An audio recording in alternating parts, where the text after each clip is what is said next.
சீரியல்களின் full எபிசோடுகளை Sun டிவியில் ஒளிபரப்பான உடனே எக்ஸ்க்ளூசிவாக சன் நெக்ஸ்டில் மட்டும் ஃப்ரீயா பாருங்கள். சரியான ஐடியா இருக்குன்னு நம்ம சொன்னோம்னா அவன் கண்டிப்பா என்ன தேடி வருவான், என் பேச்சையும் கேட்பான். ஆமா அத்தை, நீங்க சொல்றது எனக்கு புரியுது. நீங்க சொன்ன மாதிரியே செய்யறேன். இப்ப நான் போய் அம்மாவை பாத்துட்டு வரேன். சரி. திவ்யா, அந்த அழகு வெளியில இருக்கான். அவன் கிட்ட நான் வர சொன்னேன்னு சொல்லிட்டு போ. அவனுக்கு கொஞ்சம் வேப்பில அடிச்சு பாக்குறேன். சரிங்க அத்தை.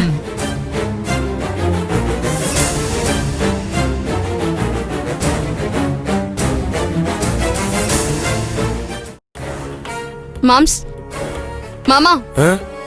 திவ்சு, என்ன சொல்லு? அத்தை உங்களை கூப்பிட்டாங்க. அப்படியா? சரி, நீ எங்க கிளம்பிட்ட? ஆஸ்பத்திரிக்கா? ஆமா மாமா. சரி, நீ போயிட்டு வா.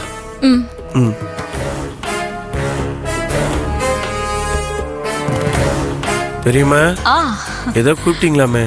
ஆமா, வா அழகு, வா உட்காரு. இருக்கட்டும் பெரியம்மா. அட உட்காருப்பா. உட்காரு. என்ன அழகு, வெளியில பார்த்தேன் தனியா உட்கார்ந்துட்டு இருந்த, அப்படி என்ன யோசிச்சுட்டு இருக்க? என்ன பெரியம்மா பண்றது, என் நிலைமை அப்படி இருக்கு. எனக்கு என்ன பண்றதுன்னே தெரியல. ஈஸ்வரிய யாருமே எதுவுமே பண்ணிடக்கூடாதுன்னு பயந்து போய் கிடக்குறேன். ஏன்பா? அதான் ஈஸ்வரிய பயமுறுத்திட்டு இருந்த மனோஜ் ஜெயில கிடக்குறான். அப்புறம் என்ன பயம் உனக்கு? நீ தேவையில்லாம பயப்படுற அழகு. பெரியம்மா, மனோஜ் எல்லாம் ஒரு ஆளே கிடையாது. ஏன் சொல்றேன்னா, இப்ப செத்து போனானே அவன் மனோஜ் மாதிரிலாம் இல்ல, பயங்கரமான ரவுடியான். அவன் கூட இருக்கவங்க எல்லாம் குலவெறியோட சுத்திக்கிட்டு இருக்காங்களாம். அதனாலதான் நான் பயந்து போய் கிடக்குறேன். ஆனா ஈசுதான் அதை புரிஞ்சிக்கவே மாட்டேங்கிறா. என்ன சொல்ற அழகு? அப்படின்னா செத்து போன ரவுடியோட ஆளுங்க ஈஸ்வரிய கொல்ல பாக்குறாங்கன்னு சொல்றியா? அப்படின்னா நீ பயப்படுறது நியாயம்தான். ஆனா ஈஸ்வரி தான் உன் பேச்ச கேட்கவே மாட்டேங்கிறாளே, அப்புறம் நீ என்ன பண்ண போற? நீ வேஸ்ட். இந்நேரம் வேற ஒருத்தனா இருந்திருந்தா பொண்டாட்டிய மிரட்டி உருட்டி முடிஞ்சா 4 அடி போட்டு வழிக்கு கொண்டு வந்திருப்பாங்க. புருஷன்காரன் உட்காருனா உட்காரணும், எந்திரினா எந்திரிக்கணும். அந்த அளவுக்கு பொண்டாட்டிய கண்ட்ரோல்ல வச்சிருப்பாங்க. என்ன பண்றது, உனக்குதான் அந்த தைரியமே இல்லையே. போங்க பெரியம்மா, ஏதாவது உருப்படியான ஐடியா கொடுப்பீங்கன்னு பார்த்தா நீங்க பாட்டுக்கு ஈஸ்வரிய கூப்பிட்டு வச்சு அடி உதன்லாம் சொல்றீங்க. இதுக்கு தான் கூப்பிட்டீங்களா? போங்க, நான் கிளம்புறேன். அழகு.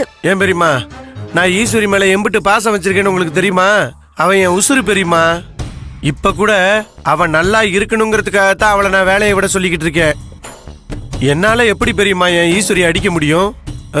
பொண்டாட்டினா புருஷங்காரன் அடிச்சுதான் ஆகணுமா? இதுதான் நம்ம ஊர் நியாயமா பெரியம்மா? இங்க பாருங்க, இதெல்லாம் மத்தவங்களுக்கு வேணா ஒத்து வரலாம், ஆனா எனக்கு இது ஒத்து வராது பெரியம்மா. என் அம்மா என்னை அப்படி வளர்க்கவும் கிடையாது. இங்க பாருங்க, உங்கள்கிட்ட பேசிக்கிட்டு இருக்கிறதுக்கு எனக்கு நேரம் தான் வரையாகுது. நான் போறேன், விடுங்க.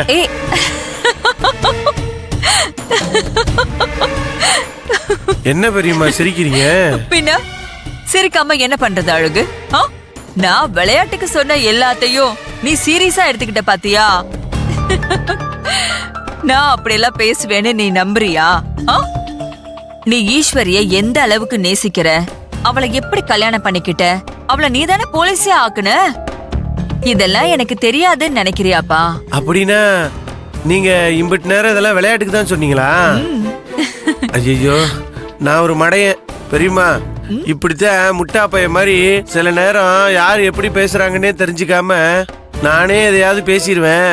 உங்களை ஏதாவது காயப்படுத்திருந்தா மன்னிச்சிருங்க பெரியம்மா. இருக்கட்டும் அழகு, நீ எப்ப பாரு தனியா உட்காந்து யோசிச்சுக்கிட்டு ஒரு மாதிரி கவலைப்பட்டுட்டே இருக்கியா? அதனாலதான் உன்கிட்ட பேசி உன் மூட கொஞ்சம் மாத்தலான்னு இப்படி எல்லாம் ஜாலியா பேசிட்டு இருந்தேன். இப்ப எப்படி இருக்கு? கவலையெல்லாம் மறந்து ஒரு மாதிரி சுறுசுறுப்பாயிட்டல்ல? ஆமா பெரியம்மா, இப்பதான் என் கவலையெல்லாம் ஏதோ பறந்து போன மாதிரி இருக்கு. சும்மா சொல்லக்கூடாது பெரியம்மா, நீங்க நல்ல திறமைசாலிதான். ஏன்னா மத்தவங்க மனசுல என்ன நினைக்கிறாங்கன்னு எப்படிலாம் கவனிக்கிறீங்க பாத்தீங்களா? கரெக்டா கண்டுபிடிக்கிறீங்க அத. பொண்டாட்டிய அடிச்சு உதச்சு அவளை அப்படியே துன்புறுத்துற ஒரு பொறுக்கியா இருந்திருந்தன்னு வச்சுக்கோ, உன்னோட ஈஸ்வரி எப்பவோ வேலையை விட்டு நின்னு இருந்திருப்பா. ஆனா நீதான் ரொம்ப நல்லவனாச்சு அழகு. அதான் அது உனக்கு சில நேரம் மைனஸ் ஆயிடுதுப்பா. சரியாயிடும். இப்போ நீ ஈஸ்வரி விஷயத்துல என்னதான் பண்ண போற? ஈஸ்வரியா எப்படிதான் வேலையை விட்டு நிறுத்த போற? பெரியம்மா, இப்ப நீங்க இப்படி கேட்டதும் என் புத்துணர்ச்சி அப்படியே இறங்கி போச்சு பெரியம்மா. ஈஸ்வரி இருக்கிற கொஞ்ச நாளும் வேலையை விடாட்டியும் அவளை லீவ் போட வைக்கிறதுக்காவது ஏதாவது திட்டம் போடணும். அதைத்தான் யோசிச்சுக்கிட்டு இருக்கேன். சரி, நீங்க ஏதோ ஐடியா இருக்குன்னு சொன்னீங்கல்ல, அது என்னன்னு சொல்லுங்க பெரியம்மா. என்கிட்ட நல்ல ஐடியா இருக்கு அழகு. ஆனா இப்போதைக்கு அதெல்லாம் வேணாம். அம்மா தான் ஈஸ்வரிய நல்லா திட்டி வரதா சொன்னாங்கல்ல, அது முதல்ல நடக்கட்டும். அதனால இப்போ அம்மா திட்டுறதுனால ஈஸ்வரி வேலையை விட்டு நிக்கிறதுக்கு ஒத்துக்கிட்டானா, அவ என்ன சொல்றான்னு தெரிஞ்சுக்கிட்டு அதுக்கப்புறம் என்னோட ஐடியாலாம் பேசிக்கலாம். என்ன? சரி பெரியம்மா, நீங்க சொல்றதும் கரெக்ட் தான். கண்டிப்பா அம்மா ஈஸ்வரி நல்லா திட்டதான் போறாங்க. அதனால ஈஸ்வரியும் பயந்து நம்ம சொல்றத கேட்டுத்தானே ஆகணும். என்ன நடக்குதுன்னு பாக்கலாம். ஆமா, நான் வரேன் பெரியம்மா. சரி அழகு.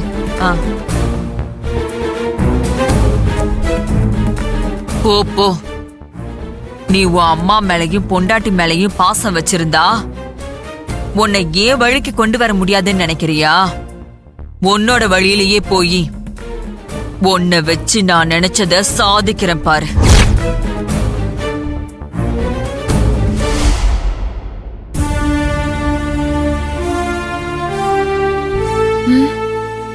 சின்னையா என்ன பண்றாருன்னு தெரியலையே. என் மேல கோவமா இருப்பாரு. அதனால சாப்பிட்டாரா இல்லையான்னு கூட தெரியல. என்னதான் நான் என் டியூட்டிய பார்த்தாலும் சின்னையாவோட வைஃபா அவரையும் கவனிச்சுக்கணும்ல. சின்னையாக்கு ஃபோன் பண்ணுவோம்.